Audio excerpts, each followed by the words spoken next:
Hello and welcome to my random blog. আমার না অনেকদিন যাবত বায়োলজি পড়া হচ্ছিল না, তাই আজকের ব্লগটা শুরু করতেছি বায়োলজির একবারে প্রথম অধ্যায়টা দিয়ে। প্রথম অধ্যায়টা এত বেশি সহজ ছিল যে আমার 1 ঘন্টাও লাগে না ভাই শেষ করতে, এত বেশি সহজ ছিল প্রথম অধ্যায়টা। বায়োলজি শেষ করার পরে আমি এখানে পড়তেছিলাম ইংরেজি, আর ইংরেজির এই শিটগুলো আমার স্যার আমাকে দিচ্ছে।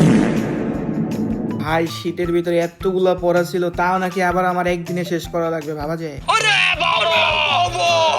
ইংরেজি পড়া শেষে আমি এখানে আমের একটা মাখা বানিয়েছিলাম, আর এটার রেসিপি হয়তোবা আমি কোনো রিলসে দেখছিলাম, আমার সঠিক মনে নাই। মাখাটা বানানোর জন্য প্রথমে আমাদের আম এভাবে কাটা লাগবে, তারপর দেওয়া লাগবে লবণ, মরিচ, আর হচ্ছে যে টমেটো সস, চিনি, এগুলো দিয়ে সুন্দরভাবে আমাদের মাখানো লাগবে। মাখানো শেষে ভাই এটা খেতে জাস্ট ওয়াও ছিল ভাই, কিচ্ছু বলার নেই, এত মজা ছিল। আপনারা অবশ্যই একদিন ট্রাই করে দেখবেন এটা। আমি এখানে আম খাওয়ার সময় এমন একদিন করতেছিলাম, মনে হইতেছে আমি কোনো ফুড রিভিউয়ার, এটা রিভিউ দিতেছি। বাট আসলে ভাই অনেক মজা ছিল ভাই, অনেক মজা। আমার রিভিউতে শুনেন, চলেন এবার দেখি আম্মু কি বলে, এটা কি মজা নাকি মজা না। তাই সত্যি কথা বলবো একবারে, মিথ্যা কথা না, সত্যি দেখো। আর ভাই লাস্টে যে ঝোলটা ছিল ভাই, এটা এত বেশি মজা ছিল। যাই হোক ভাই, আমি এটা এনজয় করতে থাকি। দেখা হচ্ছে অন্য কোনো ভিডিওতে, বাই।